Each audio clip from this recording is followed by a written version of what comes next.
The seeds of all of the body, mind, spirit process were sown in 2007 as I was preparing to take the audition that would ultimately change my life and my career. When I got a chance to audition for the Vienna Philharmonic, I had never done an orchestral audition before. I was very inexperienced as an orchestral player. I dealt with a lot of nerves and anxiety when in pressure situations, and on top of all of that, the list for the Vienna Philharmonic audition was very large and very intimidating to me. So in my practice, like many people, I would dissect each excerpt. I would do a lot of score study, do my metronome and my tuner work, and really polish every technical aspect of the work. But one of the real challenges of an orchestra audition is to make sure that each excerpt is polished and precise, but it can't ever be stale or lifeless. It still has to be music, and it still has to feel fresh. And I was really struggling with that in my preparation. When I concentrated on artistic expression, I lost technical precision. And when I concentrated on precision, each excerpt sounded robotic and unmusical. So my teachers helped me realize that what I was doing was focusing only on precision and polish in my practice time. But then when it came time to perform the excerpt, I would then concentrate on artistic expression and musicality. And this kind of compartmentalizing was deeply confusing to my brain. My brain is going, okay, so when we're in the practice room, it's all about correctness. But in performance, all of a sudden we're aiming for art. I wasn't really practicing holistic music making in my practice time. So then when I tried to just kind of pull that out of the hat in my performances or in a mock audition or something, my brain was going, no, this is a totally different thing that we're doing here.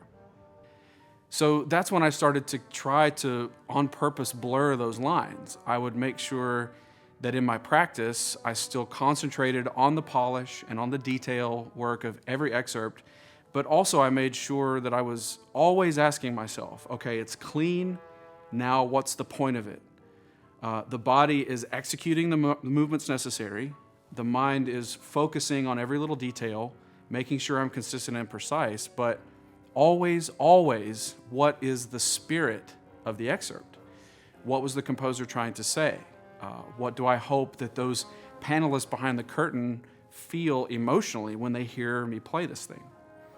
So as an example, I'm preparing the first solo from Mahler's Third Symphony.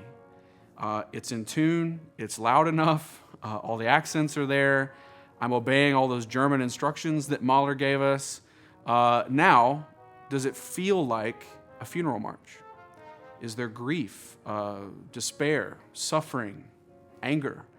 Am I playing a believable character, or am I just reading my lines?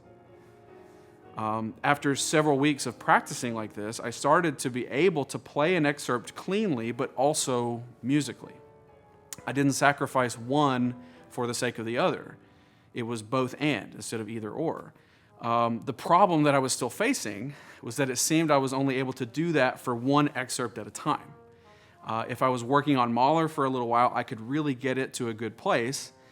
Then if I was working on Wagner for a little while, I could get that to a good place.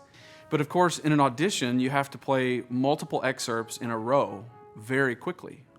You play Bolero, pause for 20 seconds, play Tuba Mirum, pause for 20 seconds, play Ride of the Valkyries. And that was something that I really struggled with, being able to shift quickly, but also convincingly.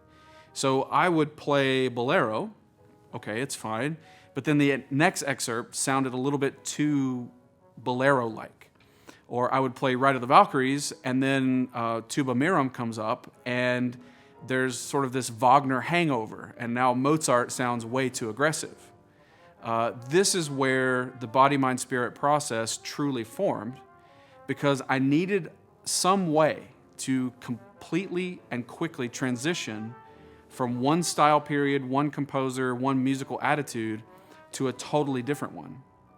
And so that's what I started to practice. I started to train my body and my brain and my heart to shift. I would practice finishing an excerpt, then in about 10 seconds, check in with my body, to release any tension that had built up, refocus on the excerpt coming up. Okay, what does this excerpt need from me? And then as quickly as possible, jump into a new character.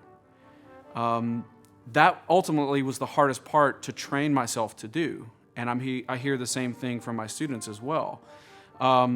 It takes just as much diligence to practice inhabiting a new character as articulation exercises or working with a tuning drone. I suppose it's probably pretty similar to what actors or singers have to do to be able to become a different character in a very short amount of time.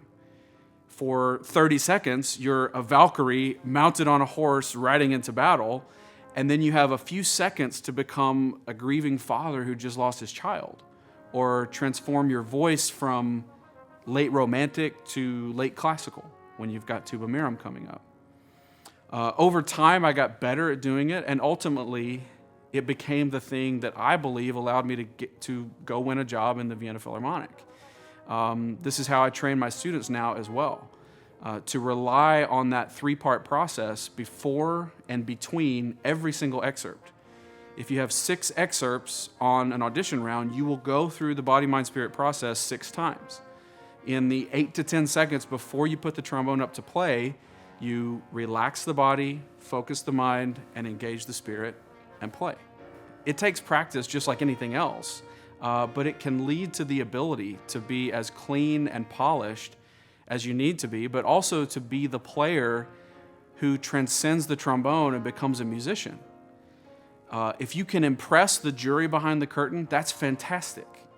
But if you can be the candidate that also moves and inspires the jury behind the curtain, then you've put yourself in a position to actually win a job.